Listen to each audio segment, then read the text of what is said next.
The Italian Film Commissions Association. Do you want to shoot your film in Italy and don't know where to start from? The Italian Film Commissions Association offers you the know-how and support you are looking for. Fred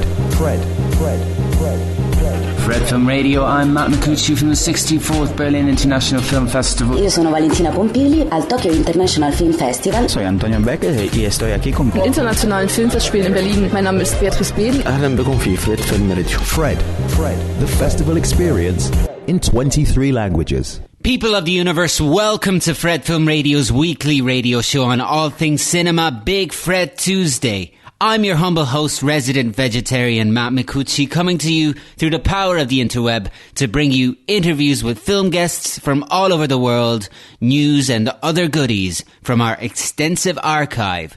Before we begin this Tuesday's journey, let's see what's been happening in the world of film. The Tribeca Film Festival of New York City has set its dates for the 2021 edition, which will run from the 9th of June to the 20th of June 2021. This edition will follow the cancellation of Tribeca's 2020 edition due to the coronavirus pandemic.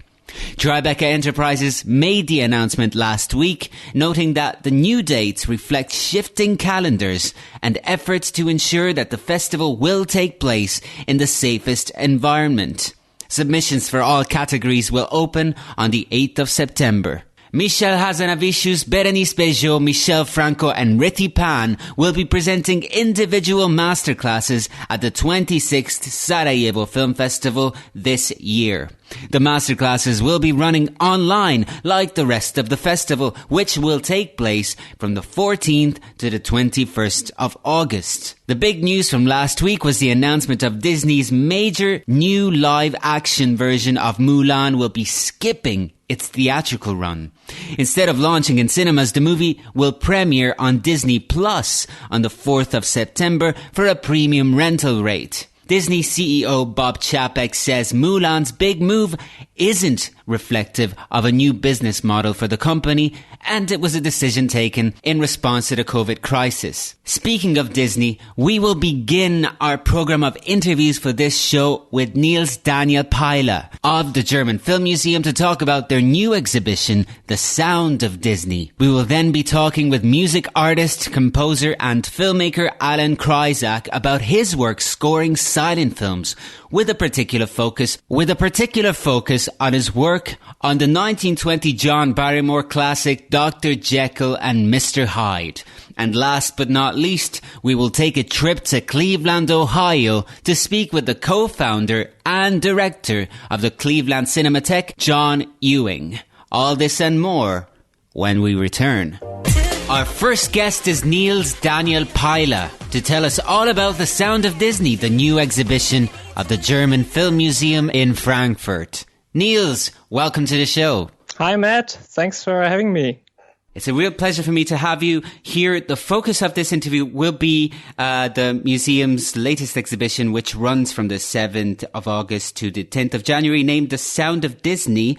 And before we begin, Nils, I was wondering whether you maybe would be able to give our listeners some sort of an overview of the Deutsches Filminstitut und Filmmuseum, perhaps a bit about its history and its mission statement. Right.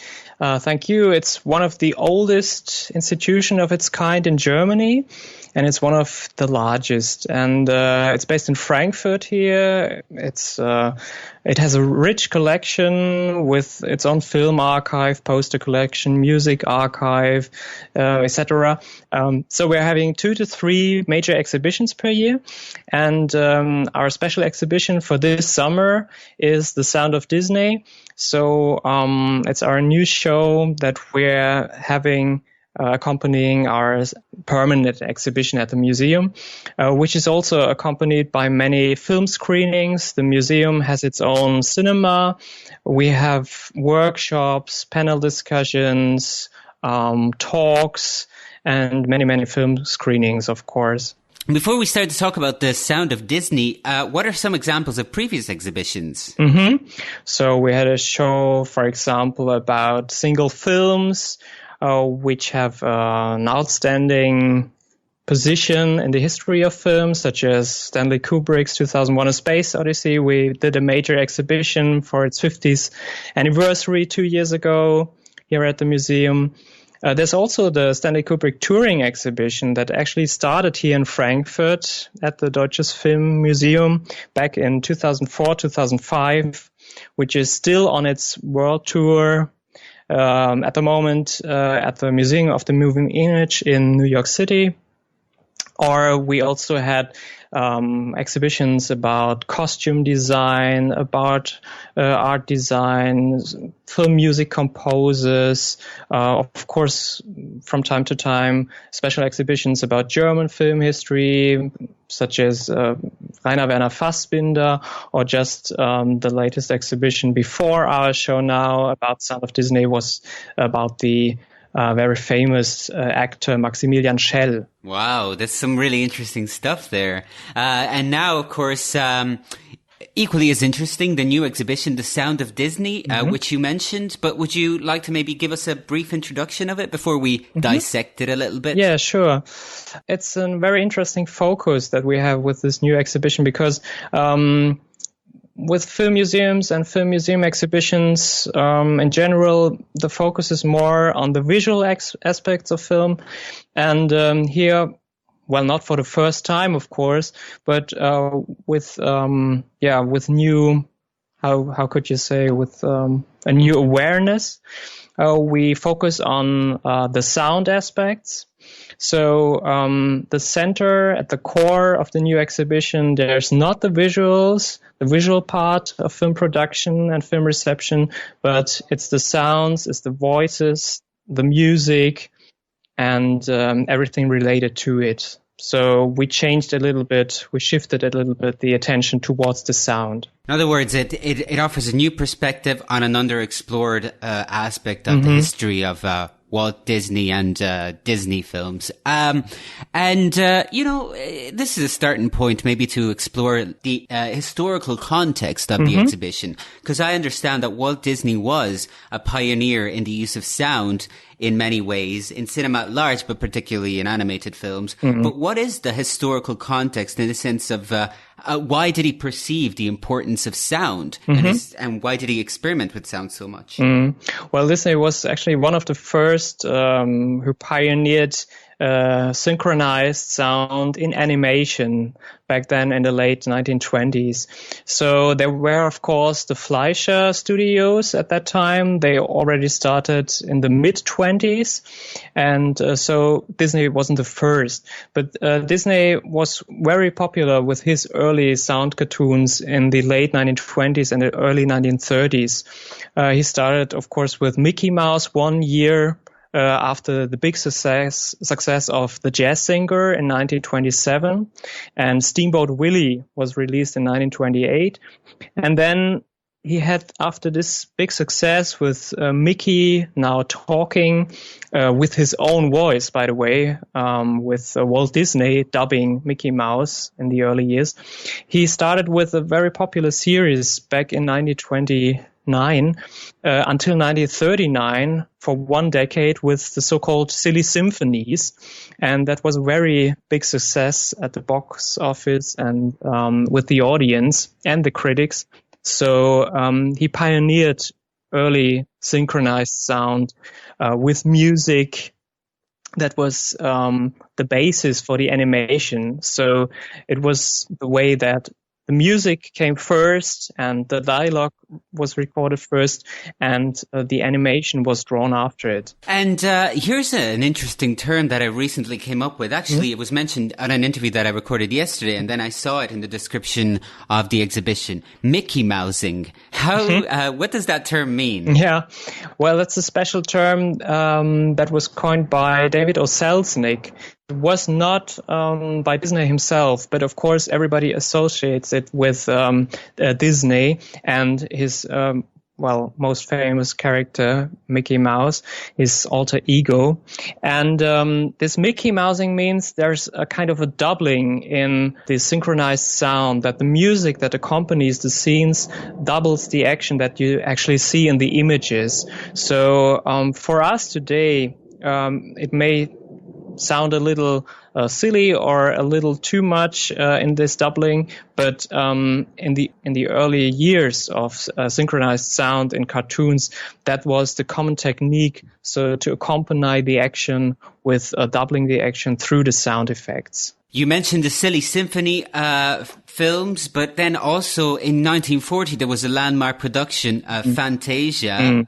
What is it that made this film so special? Well, with Fantasia, Disney tried to push the boundaries, what could be done with animation and the use of classical music. So he had Leopold Stokowski, the famous conductor, and the Philadelphia Orchestra, and they used these two institutions for Fantasia, conducting very famous classical music by Beethoven, for example, and animated cartoons, short cartoons of about 10 minutes each, and put that together for a feature-long film. So that was classical music turned into pictures. It was a synesthetic experience. So from its aesthetic standpoint, it really pushed the boundaries for its time, but also from the technical point of view, because Disney was really a pioneer in stereophonic sound recordings and pushed the boundaries also concerning the technical way of production, not only with his multiplane camera and the use of Technicolor in already the early 30s, but also with the sound recording and stereophonic sound way ahead of its competitors' time. I suppose when talking about Disney and its use of music, we should mention that aside from working with already established compositions by great composers, it started putting out its own compositions as well quite early, right? Mm-hmm. Right. It had composers that were very closely linked to the studio. So, for example, Carl Stalling for the first Mickey Mouse sound cartoons in the late 20s, early 30s, or then Frank Churchill, Larry Morey. These are names that are very popular in the 30s. And then later on, we have composers that are only working for Disney or often working for Disney until the composers in the 60s, the very famous Sherman brothers, Richard and Robert Sherman, with big successes like Mary Poppins or The Jungle Book. These are the latest films that we discuss in the exhibition, because we end with the year 1967 and with The Jungle Book, the last production that was produced under the supervision of Walt Disney, who died in December 66. Right, so in other words, the focus of the exhibition is on the films that were produced while Walt Disney himself was still alive. Right, so we start in 1928 with Steamboat Willie and the early sound cartoons, and we end with 1967 and with The Jungle Book.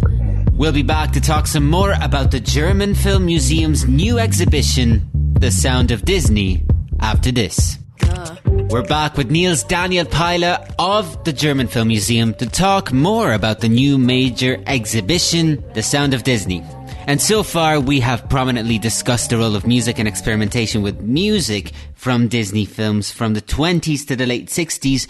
But another aspect explored within the exhibition is voices and voice actors, right? What can you tell me about that? So, Disney had very famous voice actors and actresses working for us studio. So Pinto Colvig, for example, and we have the great privilege to have some original material from the Pinto Colvig archive in our exhibition. So there are some music notes with the personal remarks on it by Pinto Colvig, how things have to be played or acted, some dubbing scripts. Pinto Colvig, of course, who played Pluto and Goofy for many, many years. Or if you have Jimmy McDonald, for example, who built up the entire special sound effects department at the Disney Studios in Burbank, and also later voiced Mickey Mouse for over 30 years, from the late 40s until the late 70s. And of course, many other voice actors and actresses, many talents that worked exclusively for the studio and created the very famous characters that are still known and loved today. So whereas, on the Looney Tune cartoons of Warner Brothers, they had Mel Blanc doing so many of the characters, there was a lot more voice actors involved in Disney productions. Mm-hmm. Right, definitely. Yeah, that's true. And but you also, I think, touch on the foreign dubbing. In other words, outside of the United States or English-speaking places, geographical locations too, right? Right. Well, Disney as a brand is, of course, a global phenomenon, and we tried to sketch the international impact of the movies around the globe with the dubbed versions that are very famous. And so we decided to represent each of the classics from the late 30s, with Snow White and the Seven Dwarfs being the first animated feature film, until The Jungle Book from the late 60s, until The Jungle Book from the late 60s, to represent it with one song, one iconic song, and we shift within the song from the original English soundtrack, the original version, to another foreign dubbed version. So, for example, you can hear the Wooden Head song from Pinocchio from the early 40s in the Japanese dubbed version, or you can hear the song by the dwarfs in Snow White and the Seven Dwarfs in Hindi, for example, or you can hear Bella Notte, the song from Lady and the Tramp, in Italian, or Cinderella in Finnish. So we try to sketch this global impact with the international dubbed versions. And these are done very carefully. So the Disney dubbed versions are the best among the best and most elaborate and really most expensive dubbed versions that are done within the dubbing process from a company perspective side. Yes, I'm glad that you mentioned Lady and the Tramp, because that score was co-written by Peggy Lee, and this is the year of the 100th anniversary of her birth. So right. Peggy Lee, we speak your name and we salute you. But another aspect of the exhibition that I feel like we should highlight is the sound effects too, and this is a quite impressive craft, and I think it's well represented within this particular exhibition, right? Mm-hmm. Right. So we especially feature Jimmy McDonald's work in the exhibition, being the founder of the Disney Sound Effects department. And he was such a creative genius. He invented so many sound effect machines that were actually built in times before digital sound libraries. So we go back to a time where there were machines built, for example, to create the sound effect of a thunder or rain, or we have a little clip, for example, showing Jimmy McDonald in the sound effects department how a cartoon is synchronized with sound effects live in the soundstage. So these are really great exhibition items that we have, and we especially highlight his work. Yes, so it's a fascinating exhibition. It's really fascinating stuff. But just so we understand, and given the current global situation, are we talking about a physical exhibition or a virtual exhibition? Well, actually, we have a physical exhibition, and it's quite a privilege to have it in these times. We are very lucky that we could open it as a physical exhibition, but it's also accompanied by a digital program on our website.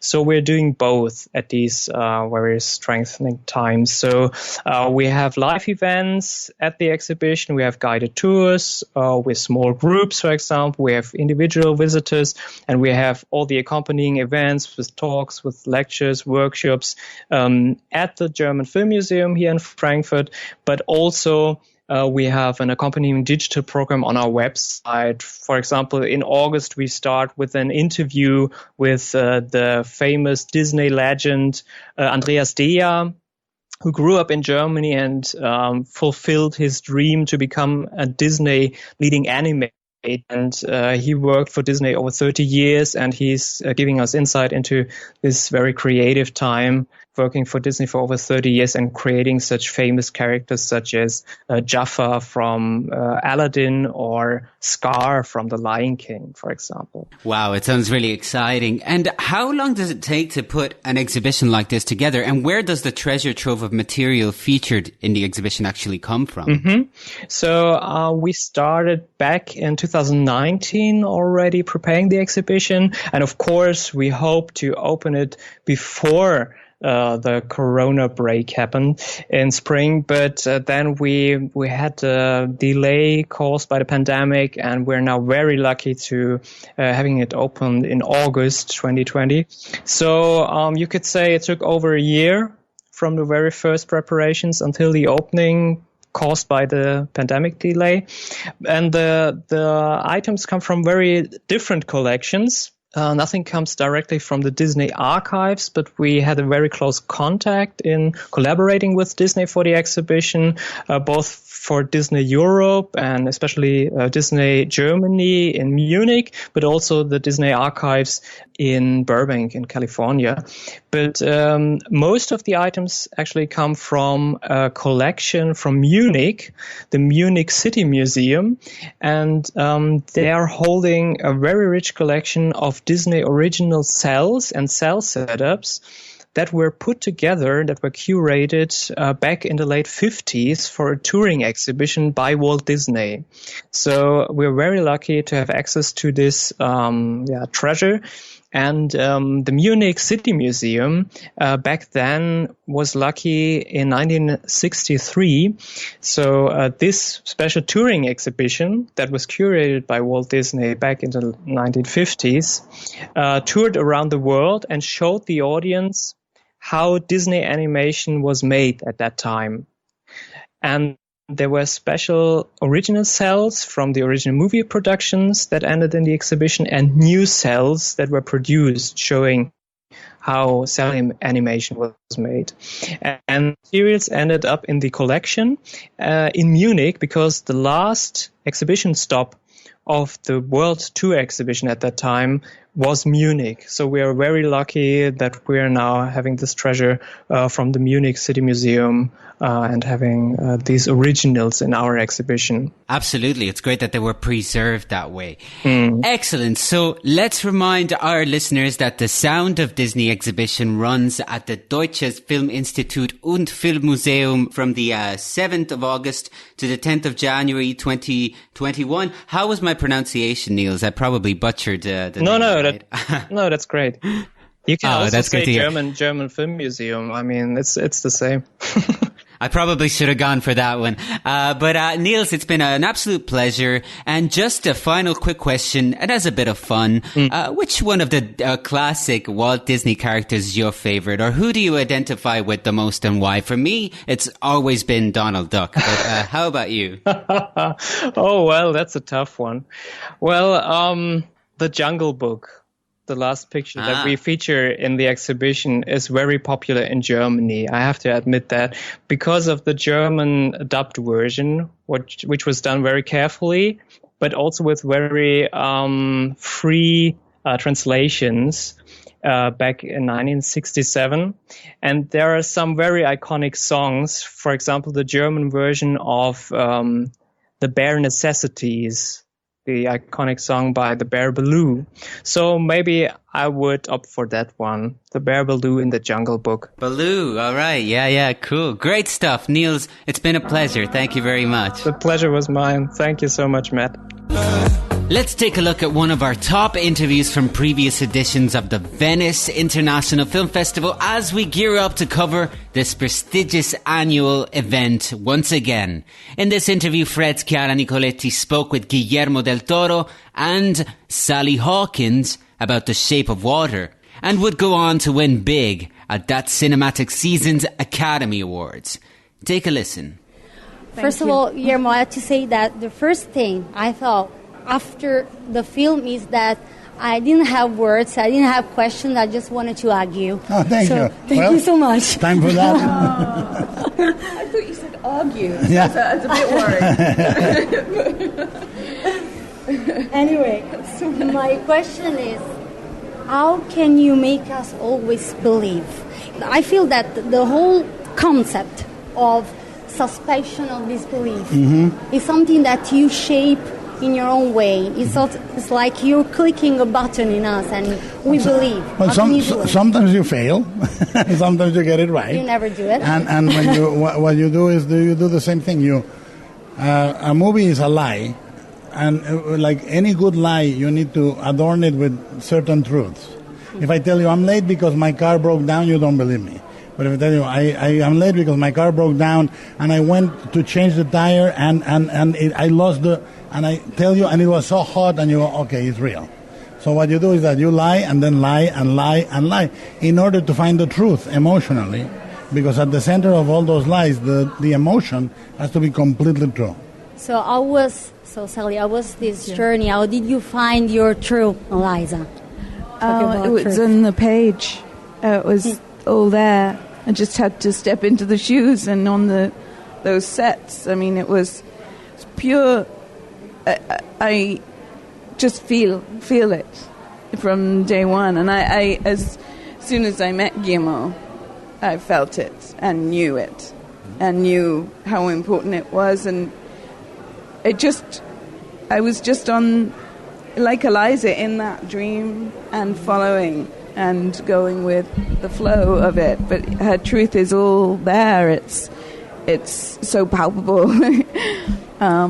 There were many practical things you can do, and I had the luxury of time to, I wanted to get there as soon as I could to be there and be in that world. And it's like a stew that is cooking, and you just want to be in that for as long as you can, because it's a luxury. And you learn so much, and to be working with Guillermo, it's just every day it's a learn. You just soak it all up because it's a gift. So do you have to believe to make believe?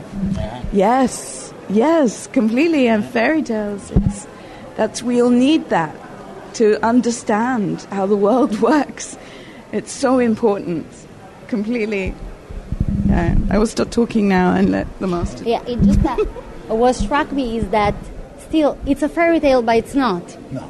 I mean, it talks about our problems, our real problems, our contemporaneity. So all fairy tales are about real things, and actually fairy tales are the perfect way to talk about things that you cannot talk in any other way. Loyalty, purity, love, fear, hatred. And I think that the movie is very much about what we're experiencing today. It's a very political movie without being political. It's a very musical movie without being a musical. There's even sex, finally. Yeah, sex and violence for the kids. Okay. Thank you so much, Guillermo del Toro, Sally Hawkins, for being here with us and with me. It was an honor and a pleasure to be talking about the wonderful The Shape of Water. Grazie. And this is Fred Radio, the Festival Insider. Our next guest is Alan Kryszak, music artist and filmmaker, as well as a prominent composer of scores for silent films, including one that celebrates its 100th anniversary this year, the 1920 John Barrymore classic, Dr. Jekyll and Mr. Hyde. His piano concerto for this movie will be airing on Turner Classic Movies this August 13th at 6 a.m. Alan, welcome to the show. Thanks for having me on, Matt. And, first off, these are difficult times that we're living in, and I just wanted to ask you, is the current situation impacting your creativity in any way? Are you able to stay active in the time of COVID? Well, it's at times like this, it's actually easier to be a composer than a strictly performing musician, Matt, because it's kind of like being an author. You work in isolation anyway. So I've been trying to make the best of the COVID isolation up here in Maine, working on a new project with Ukrainian-born pianist Svetlana Belsky, and she's in Chicago, and she's been recording my a new collection of nocturnes called Lux Internum, and so that's been very helpful during the isolation phase, because her and I have been working long distance, just little notes here and there on Facebook, and the project's recorded, so we're ready to release soon. That's very interesting, and we might get to talk about this project a little later on as well, because I am interested in that too. And but there's lots to talk about. So, I mean, this is the first time we speak, and I thought it would be nice to start off our conversation with sort of a general question in a way, and you feel free to answer it in whatever way you like, you know, because I understand that you're both a music artist, but you're also a filmmaker, and given that you work with film music a lot, you know, I was just wondering, did you always think that you would somehow want to work within both of these arts? Yeah, it's a strange thing. It seems very natural to me. My dad was an architect, and my mom was a very free-thinking police officer who was just very into art. So all these books and encyclopedias around the house I read about the Renaissance and everything. So I kind of grew up thinking that it's normal to be many things, like, you know, Da Vinci being a poet or painter and architect, cannon maker, whatever. So I grew up obsessed with films, and especially my early years in horror film. I was obsessed with Dracula, Frankenstein, all the great Universal monsters. And somehow music and film I kind of got interested exactly at the same time, and there wasn't really a division point. So it just seemed natural that cut the 40 years later, or in that case, the first films that I did in the mid-'80s, it just seemed natural that I would be either doing silent horror film, new music for that, or down the road a little bit further, directing my own documentary films that have been up here in Maine on public television. So making film and making film music is really close to me. They're very close, similar processes, Matt, because of the timeline editing. It's just, you think the same way with film music, and then you see that timeline when you're editing a film, and you kind of think the same way. It's a very close part of the brain for me. Oh, yeah, because one of the questions I was going to ask you is whether, you know, working within both art forms somehow informs you when you're working either with music or with film. It makes you think about silence a lot, because the first thing I do, it's called spotting. When you watch your film and you just decide where you want music to be, I do kind of what's called a negative spotting technique, where, like for Broken Blossoms or Dr. Jekyll and Hyde for Turner Classic Movies, I watch the whole movie with a blank music score, just kind of scribble notes.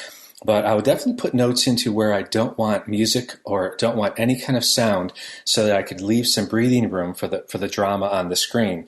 And that kind of cuts over into filmmaking, where you try to let your editing in documentary film, you try to let the people kind of breathe in between sentences so that you have a pace.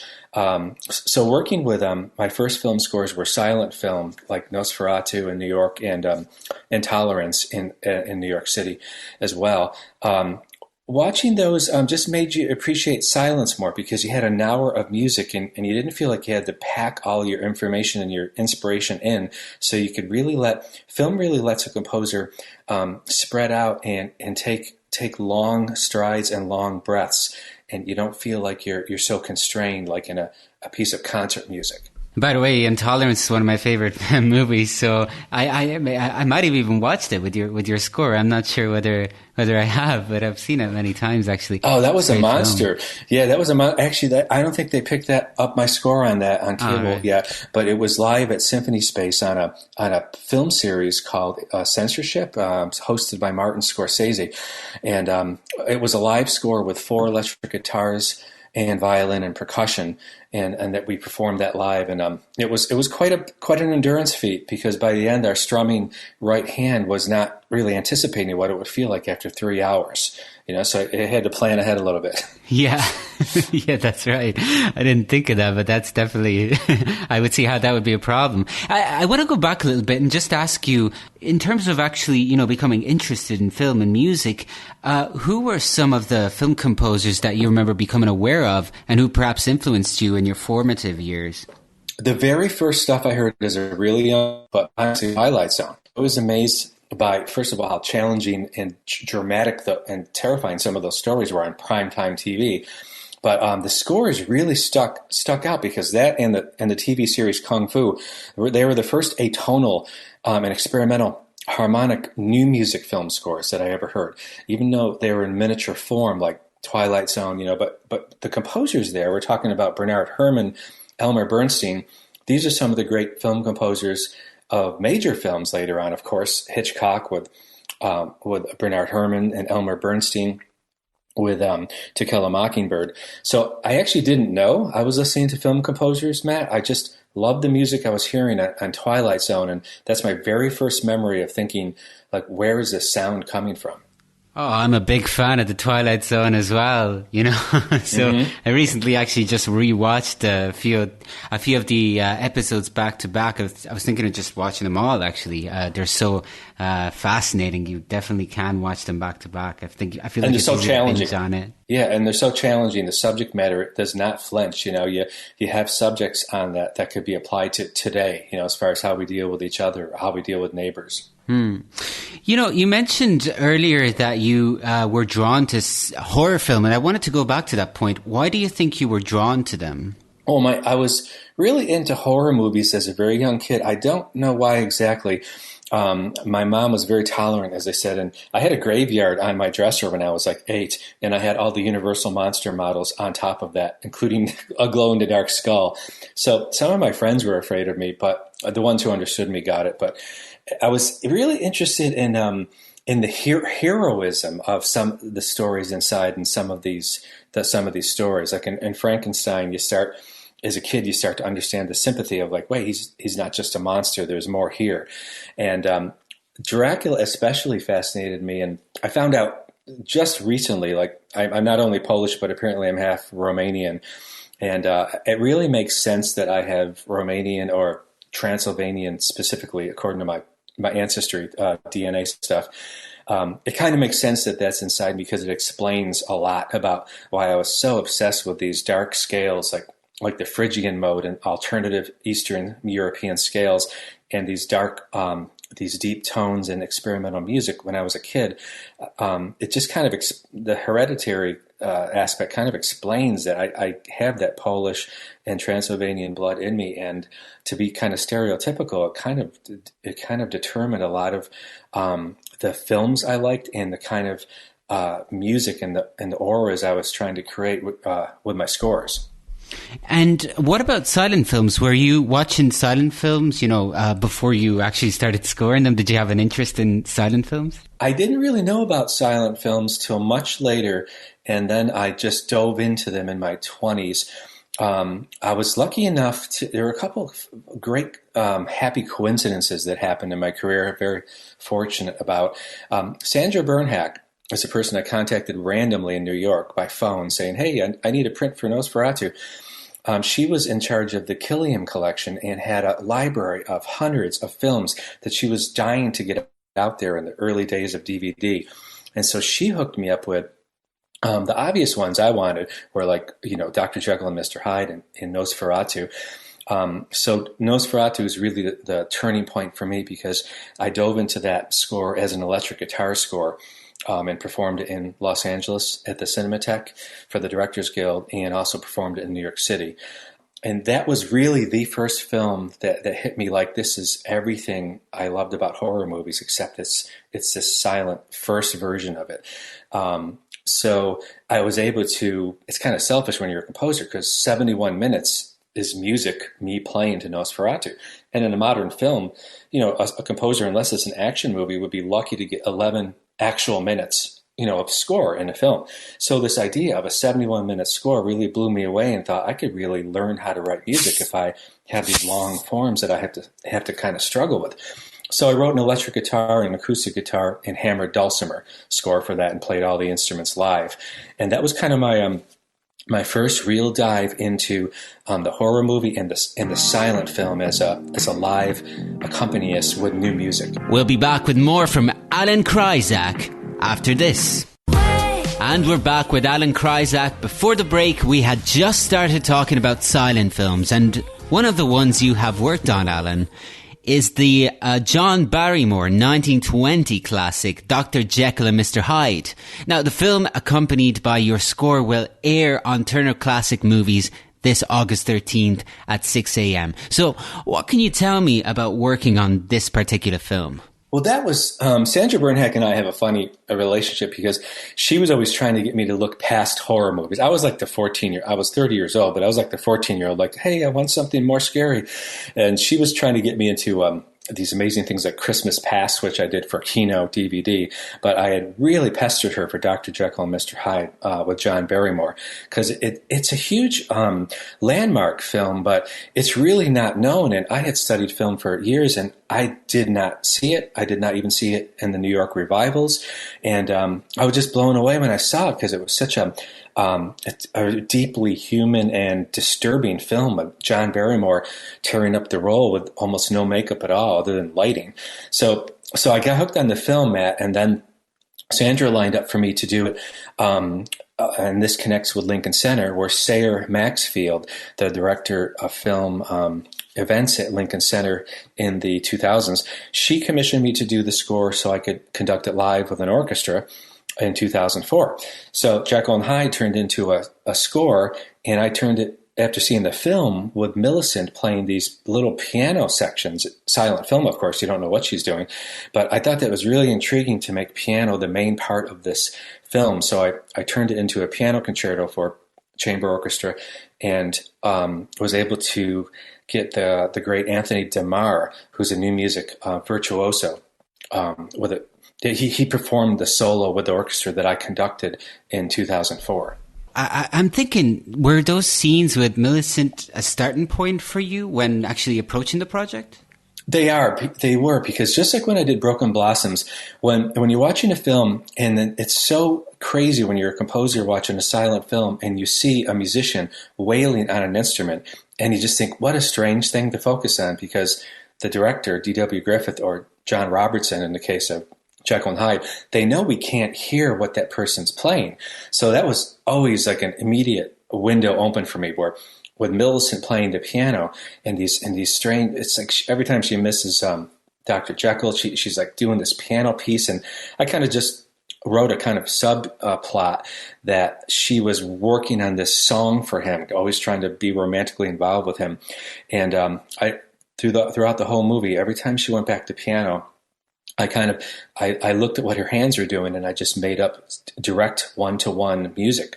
It's called Mickey Mousing in the silent era, where you really try to connect with the visual action. So that directed it to be a piano concerto, Matt, because what she was doing was more than a couple seconds on screen. It became a prop that became important to the plot. So I wrote this whole thing as if this unfinished waltz she was writing for him comes up in the very end, and the only time it's performed in its entirety as a song is at the very end of the film, where when he's dead on the lab floor, she's just sitting there looking off into space and just thinking of this song that she was writing for him for their presumed wedding day. So it's kind of a romantic notion on that, where I turned it into a piano concerto with somebody as ferocious as Tony DeMar playing it. I knew I could really push the range of ferocious Mr. Hyde music, and also kind of explore the sentimentality of the turn of the century. And, this may be a silly question, but when you work in a film that, was made 100 years ago, or nearly 100 years ago, do you feel like it's part of your work to sort of update the film with your music for a more modern audience? That's a great question, because there's a lot of controversy, as you can imagine. Some people want only the original score that was played with that film, and are very against new music for silent film. And I do sympathize with them in one aspect. Many of these films don't have the original score intact, because a lot of the accompaniment back in the silent days from 1909 to 1927 was improvised by the performers at a pipe organ or a piano. And they had set pieces, like here's the same chase on Tuesday night could be played on Wednesday night for a different film. So some of these films have intact scores that are restored and recreated, and I'm all for that. Some of these scores don't. So when there's no real intact existing score, I feel like my only obligation is to not try to write a fake score from 1920. I don't want to pretend I'm in the ragtime era or the early jazz era or the very sentimental vaudeville era. So my only obligation is I feel like I should write new music exactly how I feel it and hear it. And that way it's true to myself, and the audience can either say, oh, that's a whole new score. Some people like it, And of course, some people really don't like it because they want to hear a 1920s style thing. So my theory is if you want to hear a 1920s style, go to those original composers, those of the era, and work with that music. But if you're doing a new score, basically my position where they bring me in is write a whole new score, totally original, and it might reflect this day and age, and it could also reflect a little bit of nostalgia as well. I'd love to know a little more about the performance side of things when you're performing these scores in front of people. I'm wondering, do you feel like as a musician you connect with the actors on the screen, or even the director through the way the film is put together? And is there a challenge in perhaps establishing that connection? Does that connection inform you in a way? I think it does inform me, but not only do you feel the connection when you have the live screening or the big screen, like at the Walter Reed at Lincoln Center, you have a kind of, the musicians start to get attached to the actors. They start glancing over during their rest times. And also you develop a relationship with the audience, especially when I did Broken Blossoms. It's a very sentimental score and tragic score, and that was the one I did in 2008. It's also on Turner Classics. And that score, and in Jekyll and Hyde, you could really feel the audience reacting to the live music, and they seemed to be 100% with you on the idea that this music was dragging them right into that film. And you definitely get the feeling that they would not have had the same emotional experience, watching it in sheer silence. And you do feel a connection to the director, because when you watch it over and over again, you really start to see how that director thinks. And in a moviola, when I worked at Rochester at the Eastman House, you're sitting on a crank moviola like it was 1930, and I'm just cranking through manually these frames, and you feel like D.W. Griffith or Robertson could be in the next room, because I'm cranking through old school film the same way as if it was 1920. This has been fascinating so far, and I wanted to kind of go back to something that you mentioned earlier, your new project, Lux Internum. I believe there's a connection between your concerto score for Dr. Jekyll and Mr. Hyde and this new piano collection, right? Oh, yes. Thanks for bringing that up. I'm very excited about this project because, as you mentioned, when we spoke earlier, during the COVID isolation, I can't work live with musicians anymore in studios for a long time. So Svetlana Belsky, this amazing interpreter who specializes in new music like Busoni, it's a very unheard of composers, unseen composers. She's been working with me on this piece, Lux Internum, which is Latin for internal light. And it's unapologetic nocturnes that I wrote, 12 pieces of music that are meant to be kind of end of the day, quiet. And one of the pieces, number 9, is pulled directly from that waltz that I mentioned from Dr. Jekyll and Mr. Hyde, that I'm just imagining Millicent was writing for Dr. Jekyll. So that little tune, that little waltz tune that's very uncharacteristic of me and my music to do something like that. I got a good response to that from people, and they asked me to hear it again. So I borrowed it for the Nocturne collection, and it turned out to be Svetlana's blind taste test. I asked her, what did she like, and she picked out that one as her favorite tune, actually, on the new Nocturne collection. And when will that be coming out? That'll be coming out in late fall through Atlantic Screen Group is my publisher, but Film Tracks in the U.S., they'll be releasing it in, I believe, the late fall, according to their production schedule. And it'll be searchable under Lux Internum with Svetlana Belsky, Belsky. Great. I just wanted to ask you as a final question, just going back to the times that we're currently living in, do you find that exploring or experimenting with new technologies and new ways of working is an exciting experience? It is. It's actually a compensatory kind of experience. It really makes up for things that you're missing. For example, the editing process on the Nocturnes for Svetlana was exhausting. She found all kinds of little ambiguities in my score and instead of going back and forth with letters or emails even, she was just zipping off these quick cryptic notes on Facebook, which is, it's unheard of. In the past, I've never worked like this, but she'd just send measure 5, is that a G sharp or natural? So dozens of those little edit notes. That replaced our live session, where I would have been sitting there in the recording booth and then able to ask questions on the fly. So that quick back and forth dialogue with something as simple as Facebook really kept the sessions going, because she was asking me in real time, what's going on page 40, Alan, it's been an absolute pleasure. Thank you very much for joining us.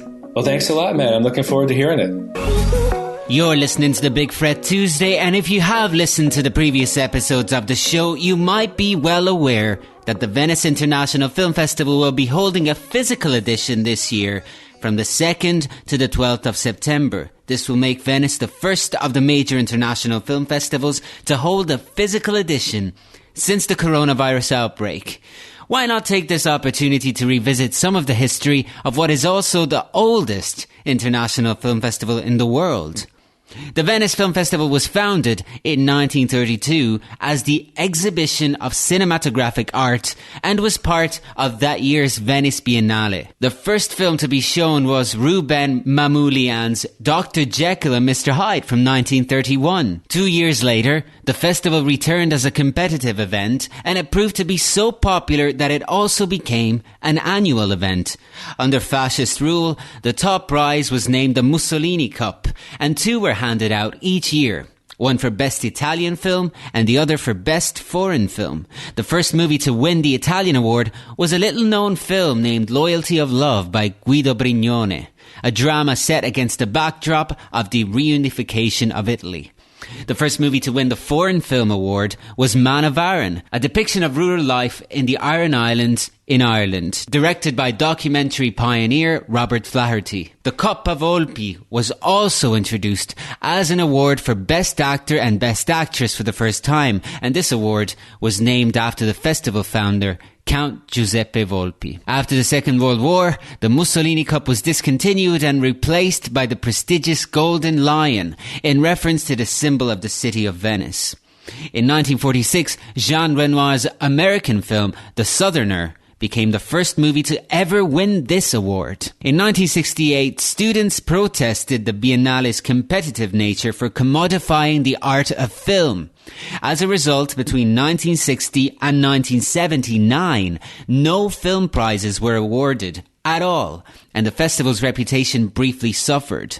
In fact, between 1973 and 1978, the festival was not organised at all. When the festival returned in full stride in 1980, there was a tie for the top honours between Louis Malle's Atlantic City and Gloria by John Cassavetes. Since then, the festival's reputation has soared once again and has consistently been one of the most awaited film events of the year, right up to last year's edition, which awarded Joker by Todd Phillips with the Golden Lion. This year's edition will no doubt be forever remembered in history due to the coronavirus crisis, but despite everything, the age-old question will be renewed at Venezia 77. Which film will be taking home the coveted Golden Lion?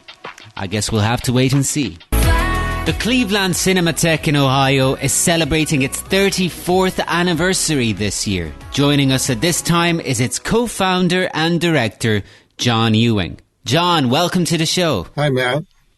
This is a real pleasure for me. We're going to be talking about the Cleveland Cinematheque's 34th anniversary in a moment. But first, this show has provided us with a good opportunity to take a snapshot of film in various different locations all over the world.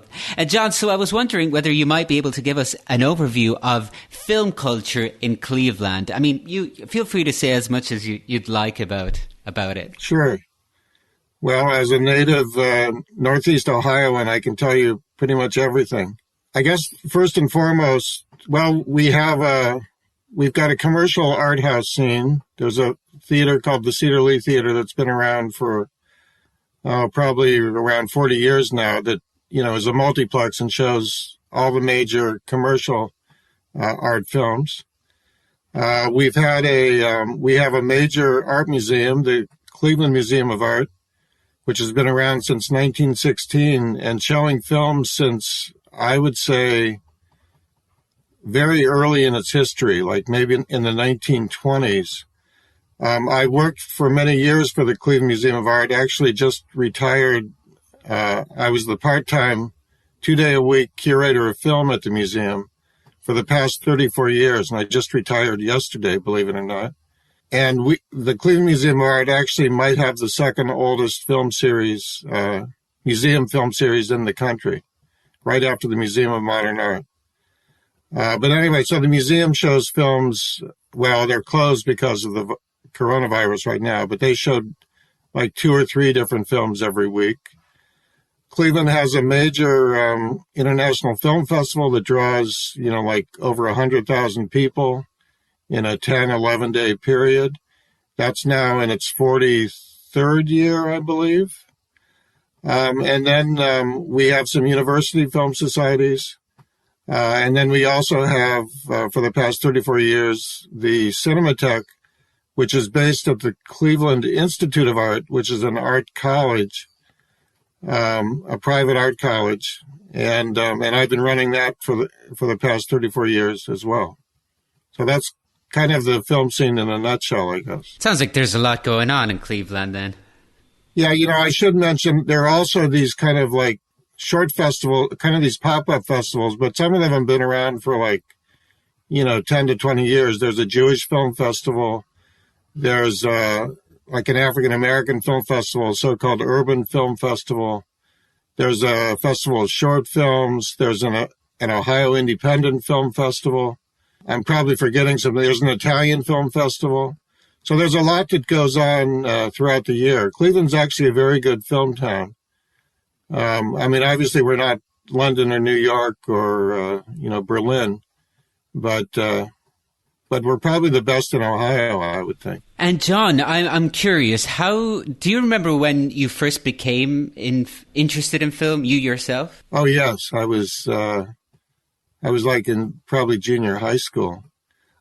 For many years, I wanted to be a film critic, and I did write film reviews for a number of years. I had a stint when I was in college in the film department of the Museum of Modern Art. I spent a semester in New York City. I went to actually a college called Denison University, which is a small liberal arts college in Granville, Ohio, central Ohio. But they had this arts program in New York City. So I worked in the film department of the Museum of Modern Art for 4 months. And then I came back to Denison for the end of my senior year. And I was in charge of what was called the January term film program. We had a month of kind of standalone independent study in January. And although I had been the vice president of the Denison Film Society, this was the first time I was ever in charge. And so I remember having what at the time was like an enormous budget. I think it was like $3,000 to spend in 30 days. And I ran a film a day and I showed all these movies that I had read about and never seen. And we're talking about things like Singing in the Rain, which was hardly ever shown back in 1973, or Ride the High Country by Sam Peckinpah. I showed those. So anyway, that was the first time I actually really programmed films. From there, I eventually, a few years later, I ended up at the Stark County District Library in my hometown of Canton, Ohio, and I ran something called the Canton Film Society for 8 years. But anyway, that's kind of where the program bug, bit me, and I've been programming ever since. And the critical, my career as a critic, kind of waned, I guess.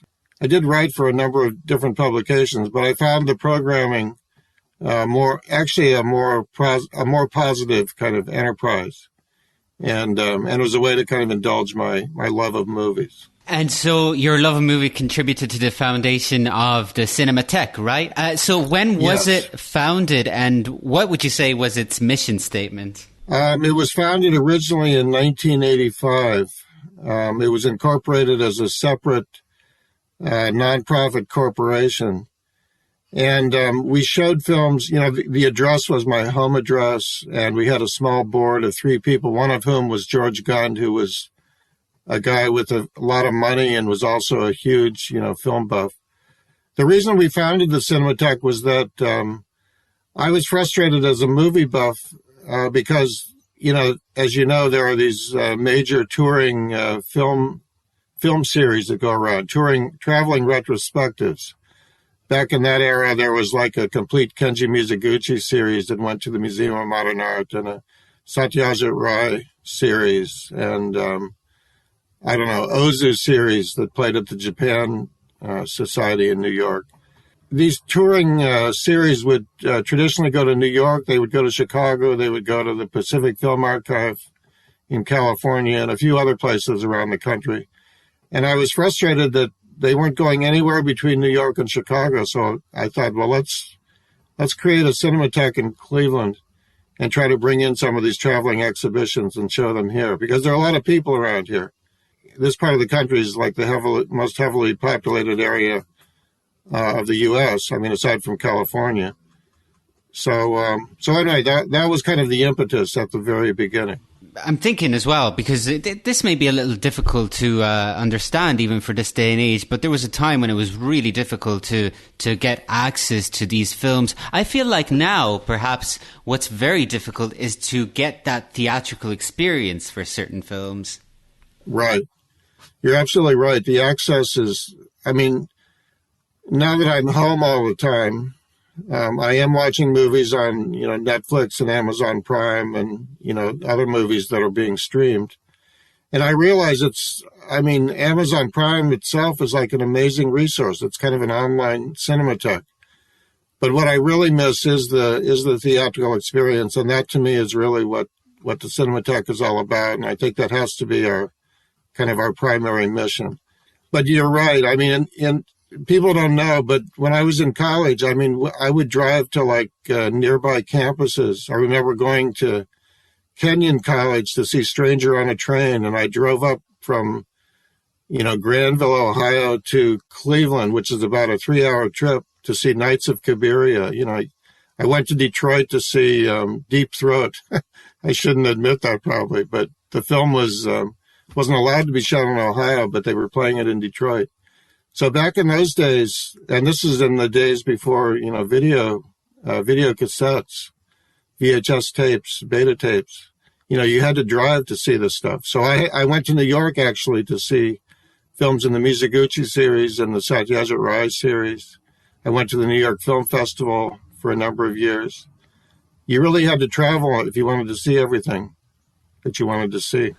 Yeah, for sure. I completely identify with that. I grew up in Galway in Ireland, and we didn't have much of a film scene there, so I very often took the bus to Dublin, which is another 3-hour long trip, just to watch some films that were screened at the Irish Film Institute, pretty much the only art house cinema at the time in Ireland, but totally understand what you're saying. And so, I think of the internet as something that allows you to be curious, but if you want an experience, a personal experience or connection with an artwork, you got to experience it physically and as far as films are concerned within the theater, which prompts me to ask you about the situation that we're living in right now. I mean, how have you guys responded to the coronavirus pandemic? Well, our theater has been closed since mid-March. So initially I thought, well, we're just going to close down and not do anything until we come back. But then this whole virtual cinema concept appeared.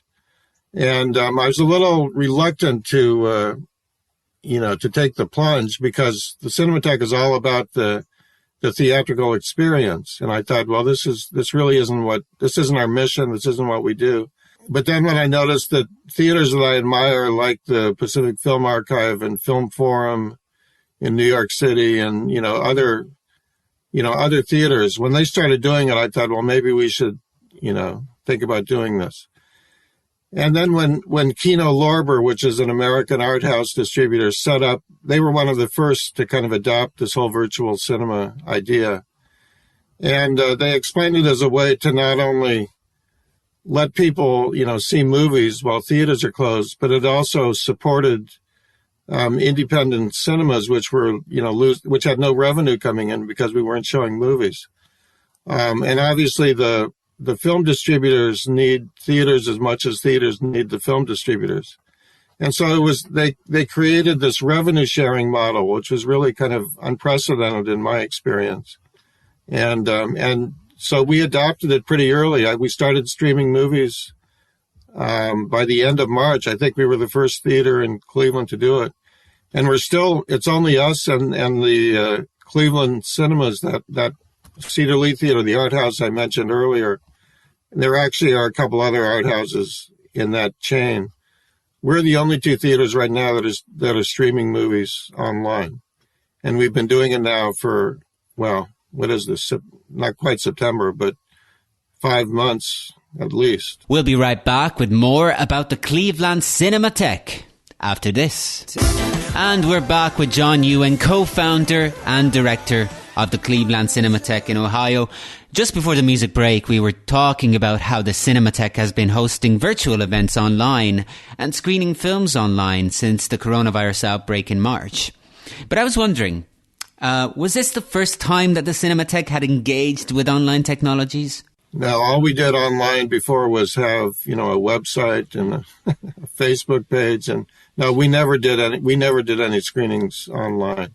So today, at the time of recording this interview, there will be a special event on the Cinematheque's website, speaking of the website, celebrating the 34th anniversary of the Cinematheque, and it's a screening of Buster Keaton's Three Ages with live music. So, first of all, I wanted to ask you why you chose this specific film. Well, we hadn't shown... Buster Keaton is a perennial favorite.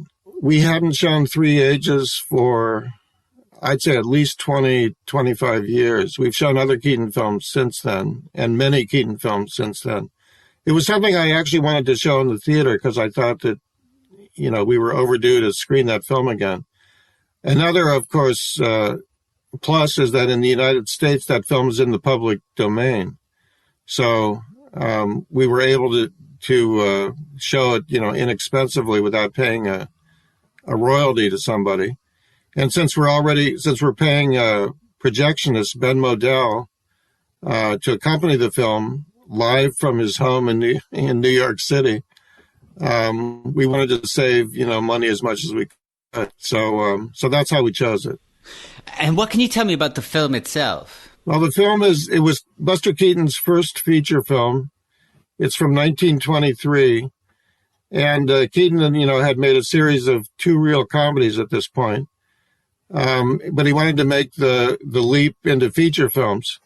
But he was a little hesitant, and I'm sure his producers were did this with some trepidation. So they actually made a 3-part film. It consists of 3 episodes set in 3 different historical periods.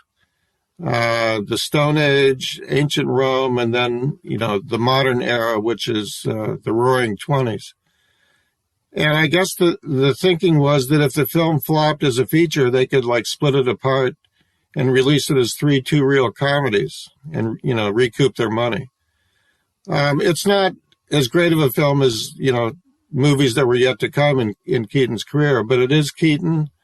And it does have some great gags in it. I mean, to be honest, I haven't seen it for so long. I don't know that I can, mention, many things I remember about it. But anyway, that's why we're showing it. And Ben Modell, who is one of the top silent film accompanists, in America, certainly, and even plays internationally. He's a regular pianist at the Museum of Modern Art. He also plays, for the Library of Congress screenings at their Packard campus in Virginia. And he plays lots of engagements, all over the country. We've never had him play at the Cinematheque, and I got wind that he was willing to do essentially live piano accompaniment, over the wires, or we don't have wires anymore, over the wireless internet, and actually project the film in his living room. And I don't know, he does something every Sunday called the Silent Comedy Watch Party. And if you haven't interviewed Ben, maybe you should think of him as a guest on your show. I think I might. It sounds very interesting what he's doing. I watched Three Ages at the Archive in Prague years ago. It was I loved the movie. I thought it was great, but it didn't have live music. And is this something that you guys do a lot at the Cinematheque, live music with film screenings? We do it as much as we can. It's expensive to bring in a pianist. Not only to pay the accompanist, but also to fly them in from another city. And actually, a lot of the silent films that get shown digitally now, I mean, one of the nice things about digital projection is that, you don't need to have all these weird aperture plates and lenses, to show movies in the proper aspect ratio. Although we can show 35 millimeter film in the proper aspect, in the full frame, 1:3:3 to 1 aspect ratio. But a lot of these restored silent films come with music tracks. And so, we can show the film and just play the track that's on the movie. That was always a problem on 35 millimeter because many of these films would have to be shown at a slower speed, and then that screws up any soundtrack that might appear on it. And usually they didn't have soundtracks. But anyway, in answer to your question, yes, we do live music as much as we can afford to do. And otherwise, we either play the soundtracks, or there have been cases where we've just kind of played, CDs. We don't do that much anymore because it's a real hit or miss proposition. But I've had some very interesting experiences where music, kind of accidentally matches up perfectly with what's on screen. And then we've also shown, on very rare occasions, I've shown movies silent, just because I think that's an experience unique to the cinema. How often do we ever sit anywhere that's like totally quiet? And it can be quite an entrancing experience if people get into it. Yeah, I knew Peter Kubelka of the Austrian Film Museum used to do that. He hated the idea of having any music over it because it just couldn't replicate the original experience. So he would just show them silent, which is challenging, very challenging for some, I guess, in the contemporary times. But it can be a really profound experience, I suppose. Right. It's better to watch it silent than to have music that's totally inappropriate. Yeah, which is an issue with some of the DVD reissues that I bought, that I used to buy. But John, is there any other initiative that you're thinking of doing for this period, or perhaps that you've done that you'd like to highlight?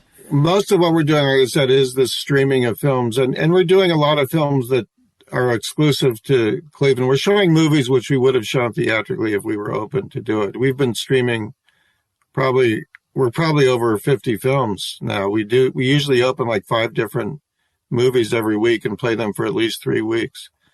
The only other thing I'm thinking right now is maybe doing a screening at a drive-in theater, which we would probably have to rent on a weeknight, and we may have to wait until like sometime in the fall, because now it's like, high season for drive-ins, and I don't think we could afford to have them, to rent this place and let them go dark for a weekend night. Just so we understand, the Cinematheque is currently closed, right? Completely. Yes. Well, we say our theater is closed. We're open online and actually quite active as far as what we're offering people who are willing to stream movies. But yes, we're not doing any physical screenings. And I'm hoping, I was hoping that we might be able to reopen in September, and I guess that's still a possibility, but there's currently kind of a coronavirus spike in Ohio, which we're waiting to go down, as there is across the country. Some states are worse than others, and Cleveland is not as bad as, Texas and some of the southern states right now. But I think it would be irresponsible to open, at this point until those numbers go down a little more. Right. I was going to ask you whether you had any idea of when you might reopen, and also what some of the challenges that you expect will arise upon the reopening. Yeah, there are a lot of challenges actually, and some of them have been.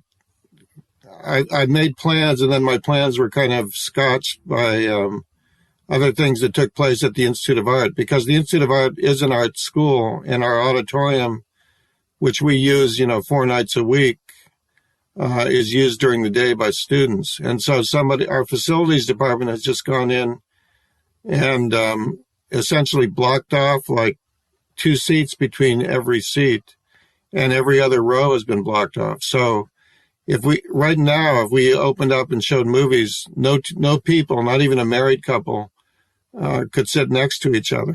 They would have to sit, 2 seats apart, which was not my original plan, but somebody did this without consulting me. So I was trying to think of ways where we could stagger seating and, not have people walk in front of other people. And I had this whole arrangement, figured out. But I don't know, maybe we can open up those seats and do what I want to do. But they are concerned about, the art students, and they want to keep them healthy as well. Well, John, these are difficult times, but I certainly did appreciate connecting with you, and it was great to chat with you. Thanks a lot. Yeah, I'm flattered. Thanks very much, Matt. Here's another one of our top interviews from a previous edition of the Venice International Film Festival, from when Chiara Nicoletti interviewed Dame Helen Mirren herself upon the premiere of The Leisure Seeker by Paolo Virzi. Helen, freedom is just another word for nothing left to lose. Did you feel that this film was was a love story, but also a tale of freedom? Maybe a tale of liberation, of seeking liberation. And, as life closes in around you with children, with family, with houses, with stuff that we all have, it can close you in and in a way trap you. And I think that these two people coming towards the end of their lives are breaking free of all of that. They're leaving all that behind. They know that they are reaching the end of their particular road, and to do that, they want to liberate themselves. Do you think that we have the right to choose our happy ending? I believe that. Yes, I do. Absolutely, I do. And I think anyone with any human feeling that is not ruled by dogma or rules that come from outside. I think the true human condition is an understanding of that. Who was Hella when you first read the script, and who is she now for you? Well, she was the character that she was on the page, I mean, I love the verbosity of the character. I loved her. She was very charming. She loved life. She loved to engage in life, and I like to think that I have elements of that in me. So it was a character I communicated with. Cesc, obviously, we know in Italy, Paolo Virzi so much. We love his poetic, but I wanted to know how it was for you. Did you know him before? Had you watched something from him, and how was interacting? Well, I'd seen A Human Capital, a film that I loved. I loved the sensibility of it. I loved the comedy of it, the drama of it, the way the two melded so beautifully together. That's how I see life in general. Life is a series of comedy within tragedy and tragedy within comedy. So to me, that's the nature of human life. So I felt that this was a wonderful presentation of that, and so I very much wanted to work with him. Thank you so much. It was an honor. Lovely. Thank you very much. We've been talking to Helen Mirren, protagonist of Ella and John, The Leisure Seeker by Paolo Virzi, screening at the 74th Venice International Film Festival in competition. And this is Chiara Nicoletti for Fred, the Festival Insider. People of the universe, we have reached the conclusion of yet another scrumptious episode of the Big Fred Tuesday, Fred Film Radio's weekly show on all things cinema. Before we say goodbye, here are some more stories and recent announcements from the world of film.